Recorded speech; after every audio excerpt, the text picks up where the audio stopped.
મિત્રો અમેરિકા પાસે એક પ્લાન છે જેને સ્નેચ ઓર ગ્રાબ પ્લાન કહેવામાં આવી રહ્યું છે અને આ પાકિસ્તાનના ન્યુક્લિયર વેપન એના પાસેથી ઝાંટી લેશે મિત્રો. તો આ વિષયમાં વાત કરશું. તો એમરજન્સીમાં આપણે શું કરી શકીએ છીએ? તો હવે આ સ્નેચ એન્ડ ગ્રાબ પ્લાન છે શું? આ વસ્તુ મિત્રો કોઈને પણ ખબર નથી, પણ આ એમની પાસે ખૂબ જ સારો પ્લાન રેડી છે કે જો 4 કન્ડિશન છે જે આ વિડીયોમાં આગળ આપણે વાત કરશું, એ જો પાકિસ્તાન મીટ કરી જાય છે તો એમના જે ન્યુક્લિયર વેપન છે એ ગયા સમજો.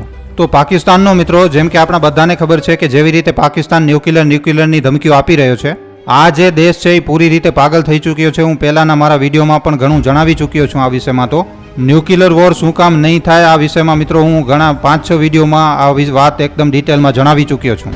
5-6 કારણો મેં જણાવ્યા હતા. ન્યુક્લિયર વોર ક્યારે થઈ જ નથી શકતો, એ ખાલી અને ખાલી એક પાકિસ્તાનની એક ધમકી છે. હવે 1993 તમને મિત્રો એક જણાવ્યું હતું ને કે એક ડોક્યુમેન્ટ લીક થયો છે એક CIA નો 1993માં. એમાં મિત્રો 2 વાત છે કે તે સમયે જો ભારત પાકિસ્તાન ઉપર હુમલો કરે તો પાકિસ્તાનની મિલિટરી પૂરી રીતે ખતમ થઈ જાય. બીજી વસ્તુ કે પાકિસ્તાન પોતાને ખૂબ જ વધારે ઇન્ફિરિયર માને છે. ભારતથી એને ડર છે. એ એટલો ભારતથી બીએ છે પાકિસ્તાન કે પાકિસ્તાને ભારતથી ડરના લીધે ન્યુક્લિયર વેપન બનાવ્યા છે. આ પાકિસ્તાને તો કહ્યું જ હતું કે કન્વિક્શન વોરમાં તો અમે ભારત સાથે જીતી જ નથી શકતા, તો એટલા માટે અમને ન્યુક્લિયર જોઈએ જેનાથી અમને ડિફેન્સ કરી શકીએ. તો બેસિકલી આ ખૂબ જ વધારે ભારતનો ડર છે પાકિસ્તાનમાં. અને હમણાં પણ જે તમે ગીદડ ભભકીઓ જોઈ રહ્યા છો ને, જે એમના નેતા છે જે કમ્યુનલ વાતો કરી રહ્યા છે, આ બધું મિત્રો આ જ કારણે છે. આ ડરના કારણે જે લોકો એકદમ અનાપ શનાપ બકી રહ્યા છે. હવે આ ડરના લીધે આ લોકો સ્ટ્રાઇક પણ કરશે મિત્રો, જોઈ લેજો. બાપ હોય છે, આ વસ્તુ એમને સમજવી જોઈએ. તો હવે શું છે કે આ પાકિસ્તાન ન્યુક્લિયર વોર, આના ખ્વાજા આસિફ અને ખબર નહીં એના કયા મંત્રી ન્યુક્લિયરની ધમકી આપી રહ્યા છે કે અમે અમારા ન્યુક્લિયર વેપન દિવાળી માટે નથી રાખ્યા. ભાઈ અમે પણ અમારા ન્યુક્લિયર વેપન દિવાળી માટે નથી રાખ્યા. તો સમજવું જોઈએ આ લોકોને. પણ હમણાં આ રેટોરિક ખૂબ જ વધારે છે. જ્યારે આ લોકોને ભારતથી થ્રેટ આવશે તો આ વસ્તુનો યુઝ કરશે કે અમે પરમાણુ હુમલો કરી નાખશું. પણ આ લોકો ન્યુક્લિયર વોર કરી જ નથી શકતા. એમનો જે ન્યુક્લિયર પાવર છે એ આવવાથી પહેલા જ ખતમ થઈ જશે.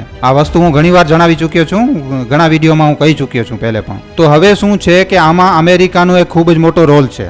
અમેરિકા મિત્રો જુઓ 2001માં અમેરિકાએ ટેરરના વિરોધમાં જંગ છેડી નાખી હતી. આપણે અમેરિકા ઉપર બિલકુલ પણ ભરોસો ન કરી શકીએ મિત્રો, કારણ કે આ જે દેશ છે એ ભરોસા લાયક બિલકુલ પણ છે નહીં. આ એક પ્રકારનો એકદમ દોગલો દેશ છે અમેરિકા. પણ ચાલો આજની આ સિચ્યુએશનમાં અમેરિકા આપણી સાથે ઊભો છે તો આ એક સારી વાત છે. અને અમેરિકાએ હમણાં જ્યારે એની વાત થઈ હતી તો અમેરિકાએ કીધું હતું કે હા ભારત પોતાને પૂરી રીતે ડિફેન્સ કરી શકે છે. પણ અમેરિકા સ્નેચ અને ગ્રેબ કોઈ બીજા દેશ માટે નહીં કરે. જો એના ઉપર થ્રેટ આવશે તો કરશે. હમણાં અમેરિકા કહે છે કે અમે ખૂબ જ વધારે દૂર છીએ તો આ લોકોની મિસાઇલ અમને તો મારી નથી શકતી. પણ મિત્રો અહીંયા વાત એ છે કે પાકિસ્તાનને જ અમેરિકાએ બનાવ્યો છે. અમેરિકા છે ને આખી દુનિયામાં પલીતો સુળગાવતો રહે છે. આખી દુનિયામાં મિત્રો ચાઇના પણ શું કામ ભારતથી ટક્કર લે છે, ભારત સામે ઊંચી નજર કરે છે, કારણ કે અમેરિકા ભારતનું યુઝ કરે છે એવું ચાઇના સમજી રહ્યો છે. ચાઇનાને અપસેટ નથી કરવા માંગતા. ભાઈ ઘણા લોકો તો એવા હતા જ્યારે અમેરિકાએ કહ્યું કે કોઈ ઇન્ફ્રાસ્ટ્રક્ચર બનાવ્યું છે ભારતથી, કહ્યું 2011-12ની વાત છે આ, કે ચાઇના તો ખૂબ જ વધારે ઇન્ફ્રાસ્ટ્રક્ચર બનાવી રહ્યું છે. જુઓ અમેરિકાનું જે મેન જે દુશ્મન છે ને એ ચાઇના છે. તો એમણે કહ્યું ના, તો શું કામ કે કારણ કે અમે ચાઇનાને અપસેટ નથી કરવા માંગતા. તો આવી રીતે અમેરિકાએ માથો પકડી લીધો. અરે બાપ રે, આ શું થશે આ લોકોનું. તો એના પછી અમેરિકાએ કહ્યું કે ભાઈ બનાવો. એના પછી કમ્યુનિકેશન સેટેલાઇટ્સ, એના પછી ડિફેન્સ, આ બધી વસ્તુઓ એમની સાથે શેર કરી. 2014 પછી નરેન્દ્ર મોદી જ્યારે ભારતમાં આવ્યા એના પછી આ બધું ઇન્ફ્રાસ્ટ્રક્ચર બનવાનું અહીંયા ભારતમાં ચાલુ થયું છે. કારણ કે અમેરિકાએ કહ્યું હતું કે આ જે 6 લાખની જે સેના છે આ એક અઠવાડિયાની અંદર ચાઇના ડિપ્લોય કરી નાખશે. તમને ઘણું ટાઈમ લાગી જશે, તમે નહીં કરી શકો. તો સિયાચીનથી સડકને આ બધું તો એ હંમેશા ડર રહે છે. તો એ હંમેશા ડર રહે છે ચાઇનાને કે ક્યાંક વેસ્ટર્ન ફ્રન્ટ ન ખુલી જાય ભારત બાજુથી, અને આ વસ્તુ અમેરિકા ખોલી શકે છે. તો જો અમેરિકાને થ્રેટ હશે તો એકદમ જગજાહેર વાત છે કે અમેરિકા આ બધી આવી રીતની વસ્તુઓ કરશે. હવે ખબર નહીં તમારામાંથી કેટલાક લોકોને ખબર હશે કે નહીં હોય, અમેરિકાએ વર્ષ 2011માં એક પ્લાન બનાવ્યો હતો અને આનું નામ છે સ્નેચ ઓર ગ્રાબ. આ પાકિસ્તાનના જે ન્યુક્લિયર વેપન છે એને કઈ રીતે આ ઝાટશે. આ હંમેશા આખી દુનિયાને બ્લેકમેલ કરે છે. આ કહે છે કે આ હમણાં જો આ પાકિસ્તાન બેંક તરફ હમણાં નહીં થાય. આ હમણાં સુધી એ લોકોનો દિવાળીઓ આમ તો નીકળી ગયો હોય, શ્રીલંકા જેવી રીતે બરબાદ થઈ ગયો, પાકિસ્તાન પણ હમણાં સુધી બરબાદ થઈ ગયો હોય. આમ તો આ 20-25 વાર ભીખ માંગે છે મિત્રો. આખી દુનિયા સામે પગ જોડીને હાથ પગ પકડીને ભીખ માંગે છે પાકિસ્તાન. અને આ લોકોને ભીખ મળી પણ જાય છે. ભિખારી છે એક નંબરના. સાઉદી અરેબિયા તો ઓફિશિયલી કહી દીધું છે કે તમારા ભિખારીઓને અહીંયા ન મોકલતા ભીખ માંગવા માટે. તો આ બધાથી ભીખ માંગશે. અને આ લોકોને ભીખમાં પૈસા એટલા માટે મળે છે કારણ કે આ બધા લોકોથી બોલે છે, કારણ કે આ અમારી પાસે જે ન્યુક્લિયર વેપન છે એ આતંકવાદીઓની પાસે આવી ગયા તો મોટી પ્રોબ્લેમ થઈ જશે, આ એવું કહે છે આ લોકો વિદેશોમાં. તો આ લોકો સાફ સાફ કહે છે કે અમારી આર્મીમાં આતંકવાદી ભરેલા પડ્યા છે અને એમની પાસે અમારા ન્યુક્લિયર જઈ શકે છે. તો હવે અહીંયા 4 પોઈન્ટ છે. અમેરિકાનો આ પ્લાન કોન્ટિજન્સી છે અને આ એક્ટિવેટ થઈ જશે જો અમેરિકાને લાગ્યું કે આ ન્યુક્લિયર બોમ્બ દાગવાના છે તો આ એક્ટિવેટ થઈ જશે, પણ આવું ક્યારે થશે નહીં. અને જો આપણને પણ લાગ્યું, આપણી પણ નો ફર્સ્ટ યુઝની ડોક્ટ્રિન છે, જો આપણને ખબર પણ પડી ગઈ કે આપણા ઉપર કોઈ ન્યુક્લિયરથી હુમલો કરવાનો છે તો એ ગ્રે એરિયો છે, ત્યાં આપણે એનાથી પહેલા હુમલો કરી શકીએ છીએ. તો અહીંયા સૌથી પહેલા જો તો માની લ્યો કે પોલિટિકલ અથવા તો સિવિલ કોલાપ્સ થઈ જાય.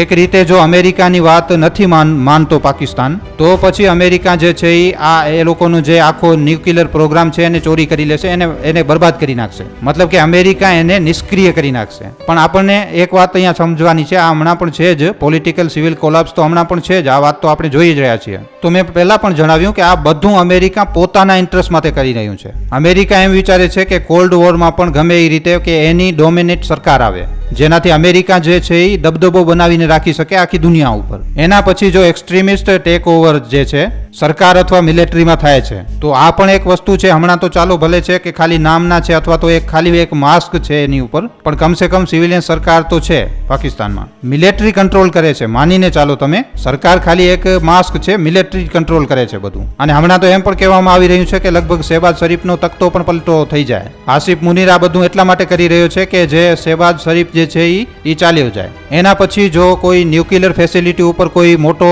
ટેરરિસ્ટ અટેક થાય, જો હજી સુધી નથી થયો, કારણ કે મેં જણાવ્યું આ બધું જે છે મિલિટરી જે બલુચિસ્તાનમાં જે આર્મી જાય છે, લશ્કરના આતંકવાદી એમની સાથે એમની મિલિટરી સાથે લડે છે મિત્રો. હમણાં જે ટ્રેનમાં જે હાઈજેક થયું ને, તો જે આર્મી ગઈ તો લશ્કરના જે આતંકવાદી છે એ ભેગા હતા. તો આ એકદમ એવું છે, સિમ્બાયોટિક રિલેશનશિપ છે આ, કે અમે તમારી મદદ કરશું, તમે અમારી મદદ કરો. તો આમ તો આતંકવાદી આમ પણ પાકિસ્તાનની આ ન્યુક્લિયર ફેસિલિટીની રક્ષા કરે છે. અને એના પછી મિત્રો જો ભારતની સાથે યુદ્ધ છેડી જાય તો, મતલબ કે આ જે પોઈન્ટ છે આ એક ખૂબ જ મોટો મેજર પોઈન્ટ છે. હવે આગળના જે 3 પોઈન્ટ જણાવ્યા એ તો ઠીક છે, ચાલો આપણે માનીને ચાલીએ કે હમણાં એ નથી થઈ રહ્યા, અમેરિકાના હિસાબે તો આ નથી જ થવાના, પણ આ જે લાસ્ટ પોઈન્ટ છે જે ભારતનો, એ તો વસ્તુ થવા જઈ રહી છે. તો શું અમેરિકા આ સ્નેચ એન્ડ ગ્રાબ પ્લાનને એક્ઝિક્યુટ કરશે?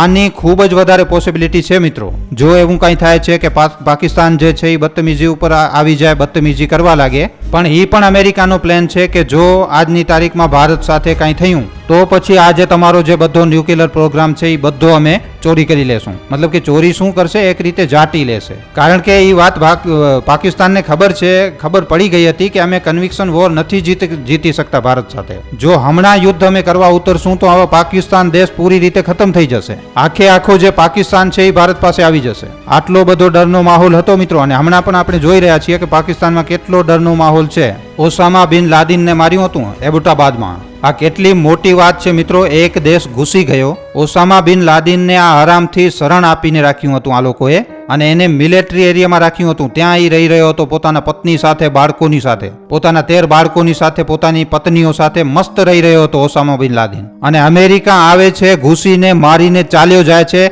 આ લોકો કાંઈ પણ ઉખાડી નથી શકતા એનો. તો આ વાત તો છે, અમેરિકા પાસે જે બધા પ્લાન્સ જે છે એ બધા રેડી છે, એ ગમે એ કરી શકે છે. આ લોકોની CIA ગમે તેમ કરી શકે છે. હવે એના પછી જે છે પરવેઝ મુશર્રફ, આ સેમ વસ્તુ થઈ હતી. આ જ થયું હતું મિત્રો જ્યારે બીજો એક ટાઈમ આવ્યો હતો જ્યારે પરવેઝ મુશર્રફ એ તખ્તો પલટ કરવાના હતા. તો આ શું કહી રહ્યા છે, જો આવું થશે તો અમે યુદ્ધ કરી લેશું. હવે ભીખ મંગો દેશ બોલો કહી રહ્યો છે અમેરિકા સાથે યુદ્ધ કરી લેશે, કે જો આવું થયું તો અમે ખતમ કરી નાખશું. તમે એ માનીને ચાલો, અમેરિકાનું જે સ્નેચ ઓપરેશન છે એ એક વોરને ટ્રિગર કરી નાખ્યું. મતલબ કે જો આ પ્લાન અપનાવવામાં આવ્યું તો યુદ્ધ કરશું, આ કહી દીધું એ લોકોએ. કારણ કે હમણાં એ લોકોના જે ન્યુક્લિયર વેપન છે એ કહેવામાં આવી રહ્યું છે કે ટનલોમાં છે, બંકરોમાં છે, મિલિટરી બેઝમાં છે. અને આ લોકોનો જે છે ને ડિસેન્ટ્રલાઇઝ છે. એ લોકોનો જે ન્યુક્લિયર પ્રોગ્રામ છે એ પૂરેપૂરો ડિસેન્ટ્રલાઇઝ છે. મતલબ કે આ લોકોનો એક કોર કમાન્ડર છે, એ કહેશે, એ પછી એના પછી આગળ એ જણાવશે, પછી એ 2-4 લેવલ છે એમ, પછી ત્યાંથી જ્યારે જવાબ આપશે તો આ કરી શકે છે. તો આ સેન્ટ્રલાઇઝ નથી, કોઈ એકને ડિસિઝન નથી લેવાનું. તો આ જ વસ્તુમાં પાકિસ્તાનની એકદમ એસી તેસી થઈ જવાની છે. તો મિત્રો જે સ્નાચ ઓર ગ્રાબ પ્લાન જે છે